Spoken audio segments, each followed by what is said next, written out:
چوالیس ان کی جامع مسجد کے اندر اپنا ذکر اور اپنے حبیب مکرم صلی اللہ علیہ وسلم کے ذکر کی محفل میں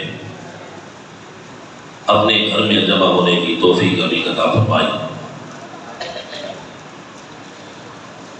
دوستو، کئی سالوں سے یہ فقیر اس خدمت میں اس جگ میں حاضر ہو رہا ہے۔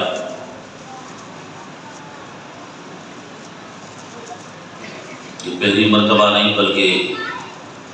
کئی سالوں سے ہو رہا ہے، اور آج بھی اسی محبوب کائنات صلی اللہ علیہ وسلم کے عشق و محبت میں آپ حضرات سب جمع ہیں۔ وقت تھوڑا ہے، نماز تک میں مختصراً کوشش کروں گا کہ چند باتیں آپ کی خدمت میں عرض کروں۔ آپ اس فقیر کی مزاج سے طبیعت سے واقف ہیں، کوشش کریں گے کہ آپ توجہ سے سماعت کریں گے۔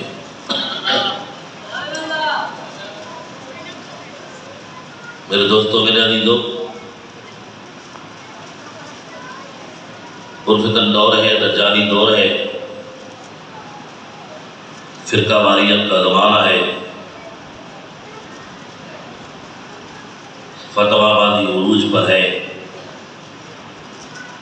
سوشل میڈیا کا ترقی یافتہ دور ہے، بچے سے لے کر نوجوان سے لے کر بوڑھے تک ہر بندہ موبائل میں مصروف ہے۔ جہاں تک عبادت، ریاضت، خوف خدا، خشیت خدا بندی اس کی بات کی جائے تو فجر کی نماز میں اکیلا امام انتظار کر رہا ہوتا ہے، کوئی دو چار آدمی آ جائے تو مل کر جماعت کر لی جائے۔ آپ کی اور ہماری فجر کی نماز نیند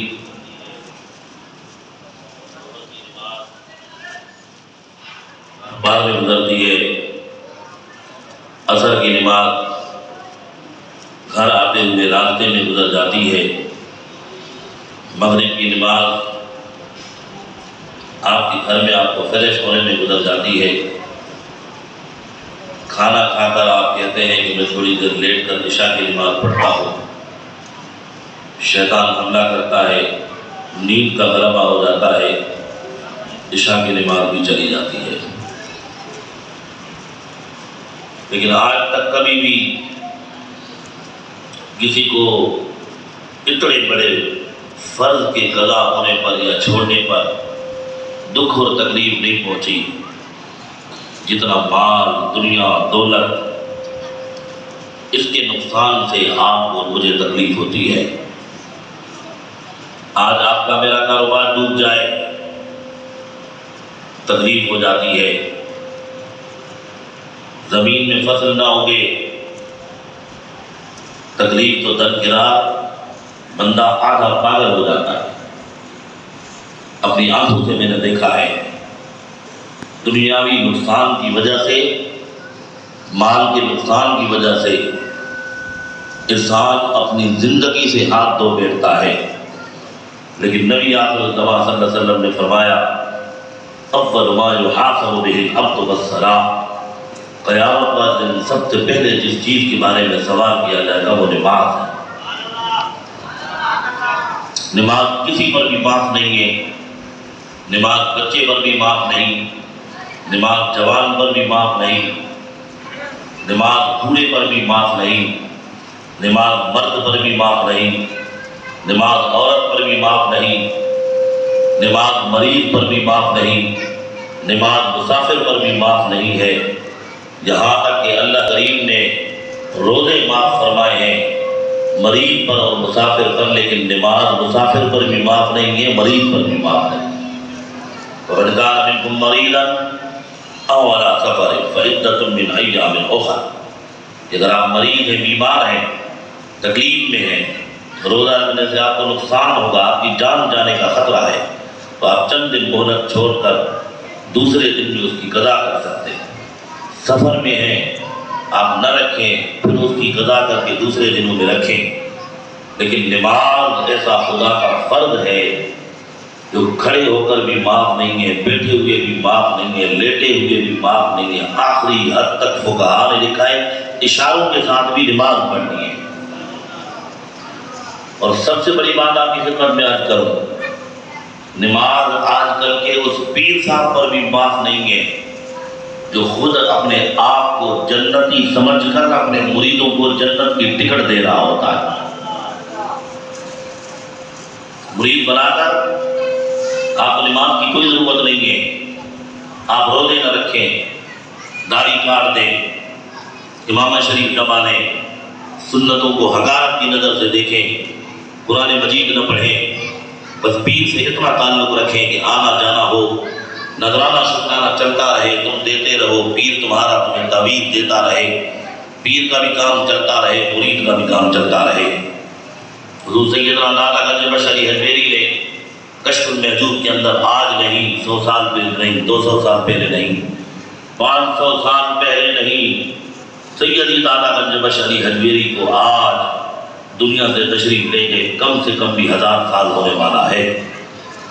1000 سال پہلے داتا گنج بشری حجویری رضی اللہ تعالیٰ عنہ نے لکھا ایک وقت ایسا آئے گا پیر اپنے مقصد میں فیل ہوگا، مرید اپنے مقصد میں فیل ہوگا۔ جو پیر کا مقصد ہوگا تصوف اور طریقت کا درس، پیر اس سے بے نیاز مستغنی ہوتا ہوا نظر آئے گا، اور مرید کا کام ہوگا اپنے شیخ کے فیوضات و برکات کو حاصل کر کے عملی زندگی کے اندر آنا، اللہ کی طرف لو لگا لینا، نبی آخر الزمان صلی اللہ علیہ وسلم کی شریعت پر اور سنت پر عمل کرنا۔ اس سے پیر بھی دستبردار ہوگا، مرید بھی دستبردار ہوگا۔ مجھے کراچی سے نکلے ہوئے 16-17 دن ہو گئے، 1 مہینہ اور مجھے آزاد کشمیر تک لگے گا اللہ کی راہ میں سفر کرتے ہوئے، فی سبیل اللہ، اللہ کی رضا کے لیے ایک نہیں کئی جگہوں میں گیا ہوں۔ بڑا دکھ ہوتا ہے، مسجد ایسی عالی شان، میں سمجھتا ہوں ہمارے کراچی کے چھوٹے چھوٹے علاقوں میں بھی اتنی عالی شان مسجدیں نہیں ہوں گی۔ میرے دوستوں، میرے عزیزوں، ٹائل، ماربل، شیشہ، خوبصورت محراب، نماز پڑھنے کے لیے ایک آدمی نہیں ہے۔ ایسی ایسی مساجد جہاں پر جمعہ پڑھنے کے لیے لوگ نہیں آتے تھے، بتایا گیا کہ پیر صاحب وہاں چلیں، میں نے وہاں ایک دن نہیں، ایک رات، ایک دن، زبردستی دوستوں کے کہنے پر آج کا پیر مسجد میں سوتا ہے؟ وہ تو ایئر کنڈیشن کمرے سے باہر نہیں نکلتا، پیر تو درکنار اس کا بیٹا باہر نہیں نکلتا کہ حضرت صاحب کا بیٹا بھی پیر صاحب ہے۔ نہ نماز پڑھیں، چرس پئیں، شراب پئیں، عورتوں کو اپنے پاس بٹھائیں، جو شریعت آپ کو قدم سے بھی پردہ کرنے کا حکم دے، چاچے اور مامے کے بیٹے سے بھی پردے کرنے کا حکم دے،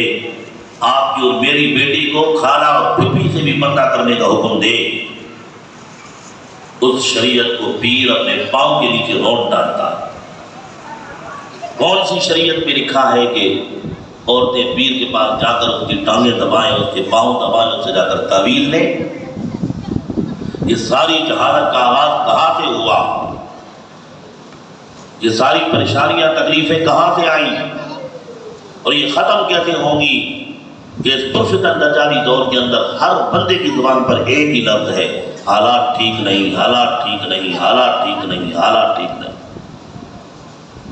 بیماری ہمارے گھر میں، پریشانی ہمارے گھر میں، تکلیف ہمارے گھر میں، تنگدستی ہمارے گھر میں، فتنے فساد ہمارے گھر میں ہے، ہر بندہ پریشان ہے۔ کبھی سوچا ہے یہ سارے معاملات کیوں ہو رہے ہیں؟ حضرت امام شرف الدین بصیری سے پوچھیں کہ امام شرف الدین بصیری کیا فرماتے ہیں؟ آپ کو آج کے حالات کا جواب دیتے ہیں کہ آج کے حالات ایسے کیوں بنے، کس وجہ سے ایسے حالات بنے ہیں کہ ہر بندہ پریشان ہے، تکلیف میں مبتلا ہے، بیمار ہے، مصیبت میں گرفتار ہے۔ ایسے حالات کیوں پیدا ہوئے ہیں؟ حضرت امام شرف الدین بصیری رحمۃ اللہ علیہ ارشاد فرماتے ہیں، دعا الی اللہ فالمستمسکون بہ مستمسکون بحبل غیر منفصم مولایا صلی۔ آپ تو سارے سنی ہو نا، بریلوی ہو نا سارے، اگر کوئی اور بھی بیٹھا ہوا ہے تو میں اس کو بھی کچھ نہیں کہوں گا، گھبرائیں نہ، پریشان نہ ہو۔ لیکن گزشتہ رات تو پتہ نہیں کون سا چکتا، میں تو ایسی مسجد میں گیا جس میں ماشاءاللہ سب تبلیغی جماعت والے بیٹھے ہوئے تھے، سب تبلیغی جماعت والے۔ کمال کی بات ہے، اندر گیا، میں امام صاحب سے ملا، پروگرام کیا، کمال کی بات ہے ان میں سے ماشاءاللہ کافی جماعت ادھر بھی ہے لیکن ادھر بھی کافی تھی، وہی مسجد ساری فل تھی۔ مسجد اس سے چھوٹی ہے، یہ بہت بڑی جامع مسجد ہے، لیکن ساری مسجد الحمدللہ فل تھی، کافی تعداد میں دوست تھے۔ نہ وہ درود شریف پڑھیں نہ وہ سبحان اللہ کہیں، میں پریشان ہو گیا، مسئلہ ہے کیا؟ یہ کون سی مخلوق یہاں جمع ہو گئی ہے؟ حالانکہ میرا نظریہ یہ نہیں ہے، میرا عقیدہ اپنا ہے، میری سوچ اپنی ہے، میرا نظریہ اپنا ہے، میں کسی کا پابند نہیں ہوں، نہ میں کسی کو جواب دینے کا پابند ہوں کہ مجھ سے کوئی سوال کرے جی اعلیٰ حضرت کا عقیدہ کیا تھا، فلاں کا عقیدہ کیا تھا، مجھے سب پتہ ہے اعلیٰ حضرت کا عقیدہ کیا تھا۔ اعلیٰ حضرت کا عقیدہ جو تھا نا، آج کے دور میں کوئی فالو تو کر کے دیکھے نا، اس پر عمل تو کر کے دیکھے۔ اعلیٰ حضرت عظیم البرکت سیدی امام محمد رضا خان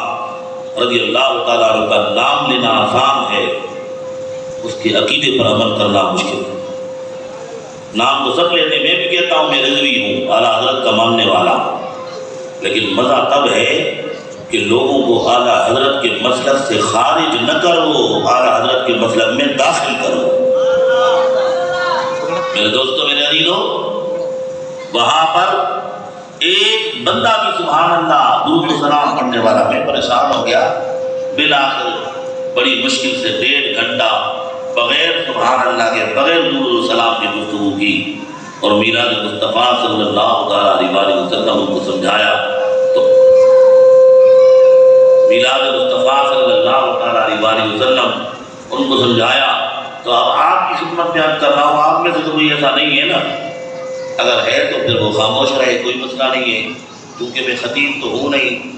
اور نہ ہی میں پیسے لیتا ہوں تقریر کے، اپنے لیے تقریر کے پیسے لینا بھی اپنے اوپر جائز نہیں سمجھتا، میں تو اللہ کی رضا کے لیے فی سبیل اللہ ہر جگہ سفر کر رہا ہوں۔ تو آپ میں کوئی ایسا نہیں ہے تو سارے مل کر حضور کی بارگاہ میں یہ قصیدہ پیش کریں کہ جس طرح امام شمس الدین بصیری رحمۃ اللہ تعالیٰ علیہ پر تاجدار کائنات صلی اللہ علیہ وسلم کی نگاہ کرم ہوئی تھی، آج 44 صاحب پر بھی ساری مسجد والوں پر رسول اللہ کی نگاہ کرم ہو جائے۔ اللہ فالمستمسکون بہ مستمسکون بحبل غیر منفصم مولایا صلی۔ تھوڑی سی آواز نکالیں۔ من عبدن علی، تھوڑی سی اور آواز نکالیں، مولایا صلی وسلم۔ بڑے نہ صحیح، چھوٹے بچے ہی آواز نکال رہے ہیں ماشاءاللہ۔ لا حبیبی کا خیر، تھوڑی سی اور آواز نکالیں، مولایا صلی۔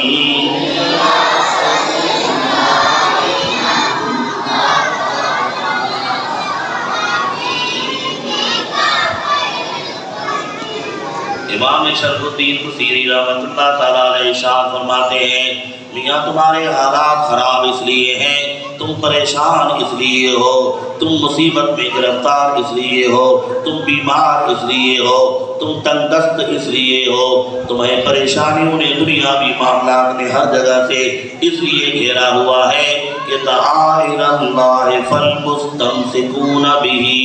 تم اللہ سے بھی دور ہو، اللہ کے حبیب سے بھی دور ہو،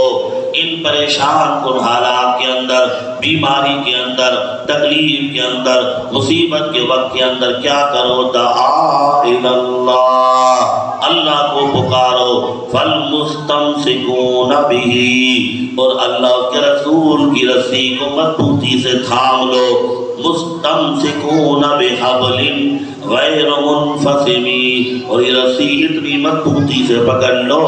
کہ تمہاری سانس جانے تک، قبر میں جانے تک، مرتے دم تک تمہاری سانس نکل جائے لیکن اللہ اس کے رسول والی رسی کبھی نہ ٹوٹے۔